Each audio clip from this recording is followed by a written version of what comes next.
My name is Robert. Since I was a child, I was interested in being a taxi driver because my dad did that for a living. At the time, we lived in Los Angeles. I remember very well that he drove a Chevy Impala, one of those classic cars, and I loved it. That's why, as soon as I could get my driver's license, I got a job as a taxi driver. I started driving through the streets of the city center, mainly at night. I always liked that environment more. I worked for 3 years in Los Angeles, but I had problems with one of the gangs at the time. They threatened to kill me.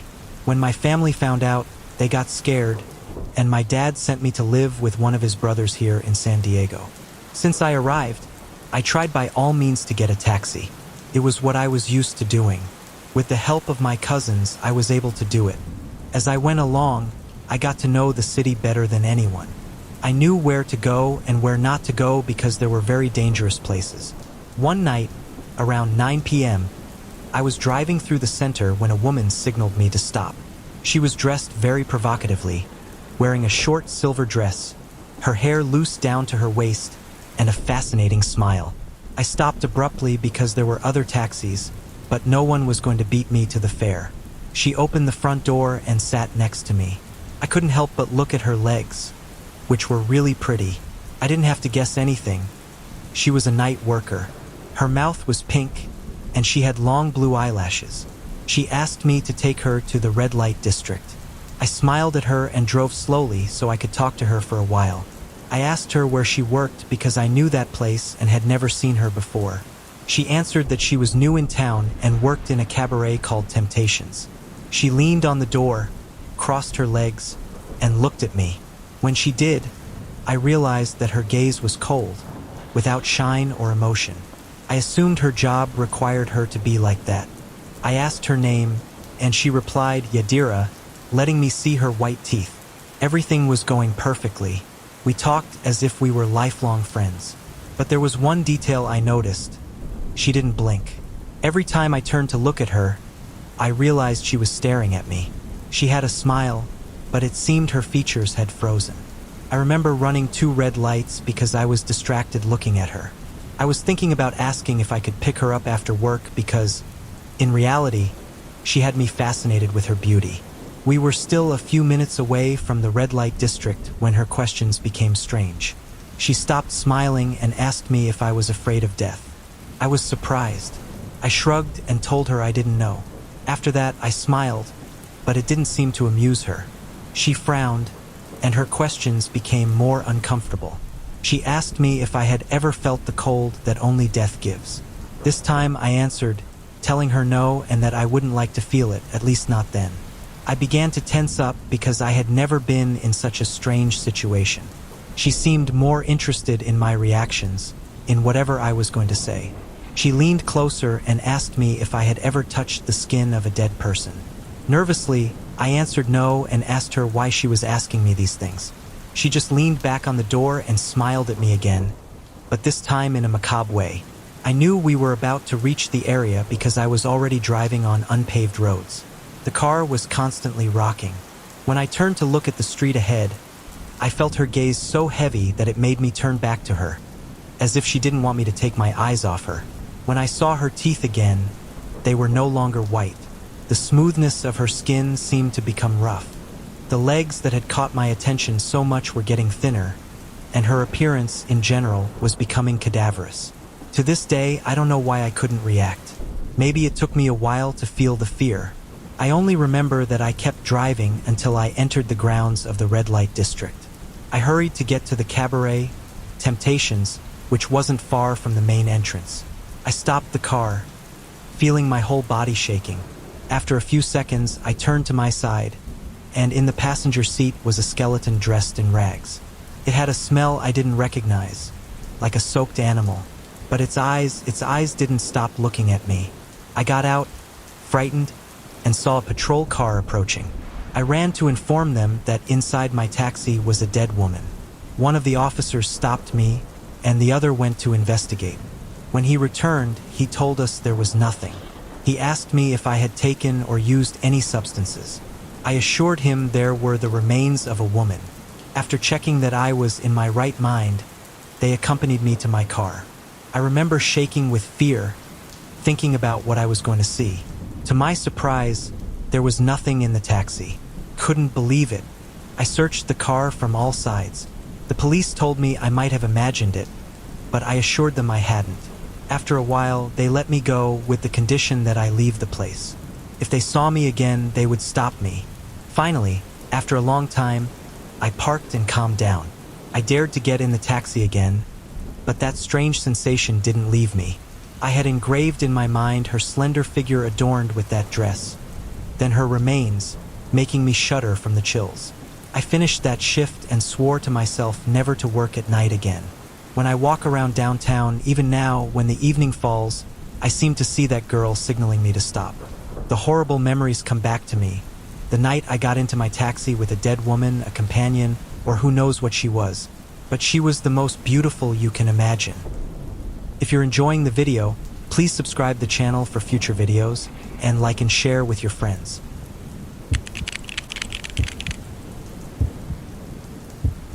My name is Alexander. To date, I have been working as a taxi driver for 25 years in a city that didn't see me born.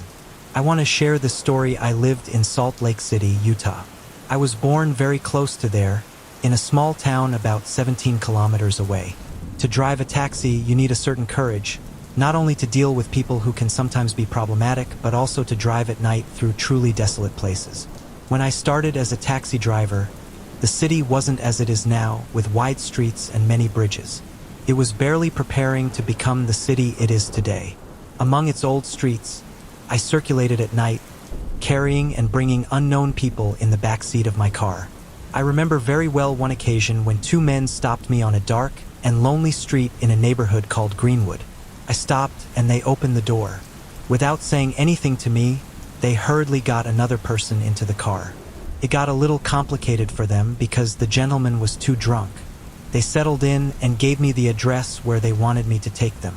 We began the trip, but I felt a strange sensation I had rarely felt before, especially when there was danger. I remembered that my wife had asked me not to work so late that day. I asked those people if everything was okay, as a way to start a conversation, something we taxi drivers often do. But one of them answered curtly, telling me to focus on my work. I drove for a few minutes, feeling uncomfortable. Surely it would be a trip with people who didn't like to talk to strangers.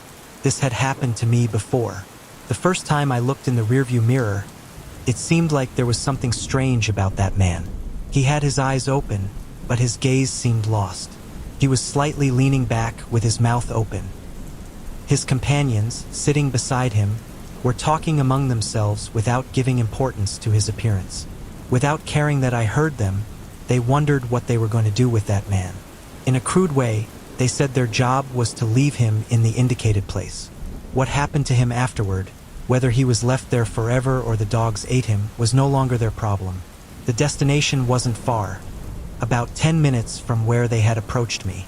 Perhaps I was filled with intrigue and curiosity about what they were talking about. That made me turn around to look back. Every time I did, the man was still in the same position. It seemed to me that he wasn't breathing, and I began to think he might be dead. I remember swallowing hard and continuing to drive.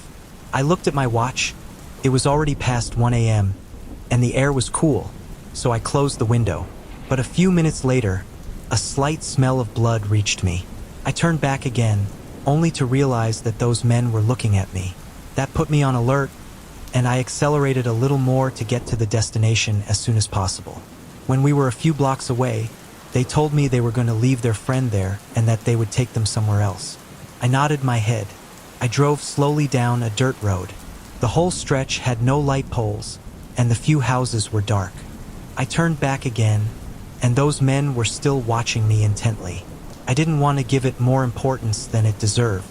I moved forward until they asked me to stop. When we got to the address, the place was abandoned. I thought maybe it was the right spot because there was unfinished work. They struggled a bit to get that person down because, as far as I could see, the man was already stiff. Looking at all that and realizing it was an abnormal situation, I was already getting scared. When they got him down, I was going to leave regardless of the money for the trip. But again, curiosity made me observe their movements. They dragged him as best they could through the darkness until he was almost out of my sight. Apparently, they took his belongings, covered his body with whatever they found, and returned to the taxi as if nothing bad had happened. They got back in the car and gave me a new address very close to a hill. I got nervous because now those men wouldn't take their eyes off me. And if that wasn't enough, their conversation became macabre. They talked among themselves about why they had to eliminate that man and the way they had done it. They were so explicit that I couldn't help but feel a chill. Then they said that the outcome was always the same. It was obvious they were threatening me, so I would listen to them. For more than 20 minutes, I endured their strong looks and malicious comments. I was afraid they were going to attack me on the way because of what I had seen. The minutes passed until we arrived at the address they had given me. They didn't get off immediately, increasing my concern. After a while, they finally got out and left without paying me. But that didn't matter to me. I felt like I had gotten out of a very dangerous situation unscathed. I decided not to work for the rest of the night and headed home, which was about half an hour away. But as I drove, an unfounded fear invaded me. No one had assured me that the man was dead, and those men had done nothing to me. Still, I drove with my heart racing. I constantly looked back because I had a feeling that something horrible was going to appear at any moment. Maybe it was just my imagination, but on several occasions, I thought I saw that man with his lost gaze sitting in the back seat.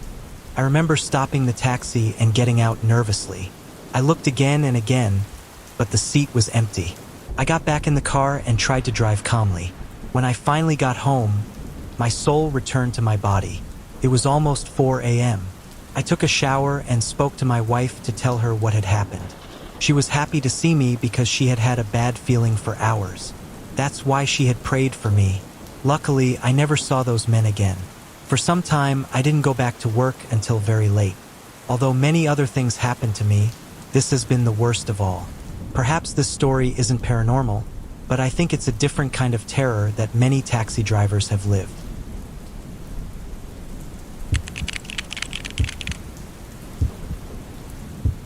This story happened to me in El Paso, Texas. It was so disturbing that, to this day, I haven't been able to forget it. In 1978, I was a taxi driver, working from 4 in the afternoon until after midnight. In this job, I had to see everything. Fights between couples, scolding, complaints, so many things that I wouldn't finish telling.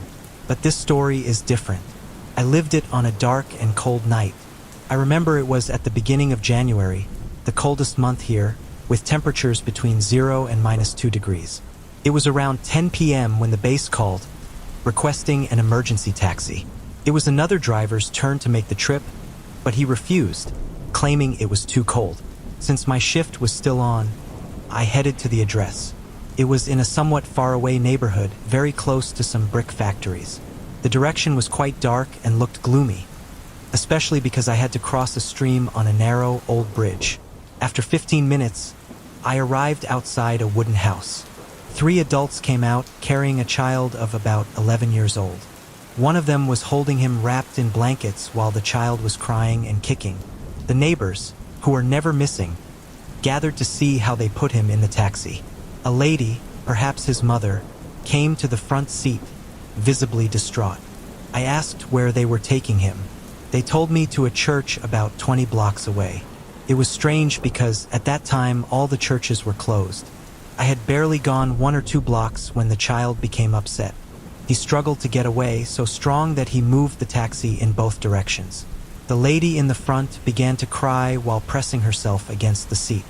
The 2 adults in the back couldn't control him. When it seemed like they had his mouth covered, the sound he made was loud and chilling. I stopped the taxi to see what was happening, but they almost shouted at me to keep driving. Hesitating, I started driving again. I confess I was already getting nervous. When I was about to cross the bridge over the stream, the car turned off without any reason. It was surely something electrical because the entire interior also turned off. We were left in the dark, and everything went silent, as if something bad was about to happen. You could only faintly hear the sound of the water running. I turned to look at the lady in the front seat because everything was very strange. She avoided my gaze. I tried several times to start the car, but it didn't work. I got out and opened the hood with a small flashlight that was about to turn off. I couldn't find the fault. I looked everywhere to see if someone could help us, but everything was dark. When I went back inside, the child screamed again. It was so sudden that I got scared. I looked at how his body trembled. I even thought he was convulsing. I tried to see if it was a boy or a girl, but they had him wrapped up to the head. Desperate, I asked them to help me push the taxi, but they couldn't release the child because he would break free, and it was very difficult to subdue him again. When the lady finally spoke, she asked me to calm down and then began to pray. Deep inside, I thought she believed that would fix everything. Suddenly, the light came back on inside the car. Without wasting time, I turned the key and started the taxi, struggling to get it to move forward. We managed to cross the bridge. I knew the church was only about 10 blocks away, though it felt eternal. We finally arrived. What I wanted was for them to get out, but the lady asked for help to take the child to the church doors because he couldn't get out on his own. She also asked me to take them back home afterward. I tried to lie, saying I had another commitment, but she begged me not to leave them there because they would have to walk. It was very cold, and it was almost 11 p.m. They got the child down, and in the struggle, his head was uncovered. What I saw left me frozen. He was a cadaverous-looking child who didn't seem to weigh more than 40 kilograms. He had white skin, was almost hairless, and under his large, bulging eyes, deep scars and dark circles were marked. At that moment, I didn't understand how he could have so much strength. But then, those few seconds of seeing him were enough to know he was possessed. I took a few steps back while the three people fought to get him closer to the large main doors of the church. I had the opportunity to leave, but perhaps because of the shock, I couldn't move. On 2 occasions, the child knocked the lady down with his movements, but I never had the courage to help.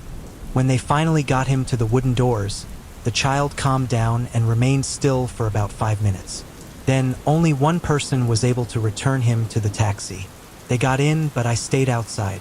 They asked me to please take them back home. With all my fear, I said yes because I had no other option. During the way back, they told me what was happening to the boy. 3 months ago, he and some friends from school went into one of the brick kilns at night to play. From then on, he suffered horrible nightmares and heard voices. When he asked his friends what had happened, they said a shadow had gotten into him. Since then, every time he got bad, they brought him to the church and he would calm down for a few days. I asked if the priest had seen him, but at that moment we arrived at their house and they got out. The next day, I went to the base and told them what had happened. They said they knew those people, that's why no one wanted to go when they called for a taxi. They were afraid the spirit would leave the child and enter whoever was nearby. I don't know what happened to that child because they never asked for a taxi in that direction again. But it was so scary that, from that day on, I started carrying a crucifix with me.